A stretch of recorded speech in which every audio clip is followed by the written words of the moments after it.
She didn't wear a cape. She wore a white coat. She didn't lead armies. She led quiet revolutions, in labs, in books, in silence. Her name is Tu Youyou, a Chinese woman, a scientist, a healer, a name you may have never heard, but one that helped save millions. In the 1960s, malaria was killing people by the thousands every single day. And not just in one country, all over the world. Doctors were desperate, medicines were failing, and nothing was working. So China launched a secret mission, Project 523. They needed someone to find a cure, to try the impossible, to battle a microscopic killer with nothing but knowledge and hope. And they called on Tu Youyou. She wasn't trained overseas. She didn't have advanced technology. She had access to books, plants, and her own relentless mind.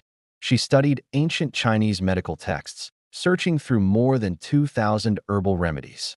And then she found something, a small note in a 1,600-year-old scroll, a plant called Qinghao. You may know it as sweet wormwood. That was her clue. But finding the plant was only the beginning. Her first attempts failed. The extract wasn't working. So what did she do?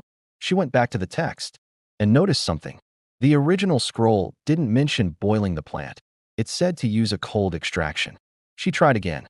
This time, the results were different. It worked. The compound she discovered became known as artemisinin, and it's still one of the most powerful weapons we have against malaria. But Tu Youyou didn't stop there. She tested the treatment herself. On animals, on volunteers, on herself. She didn't seek fame. She didn't ask for fortune. In fact, for decades, the world didn't even know it was her.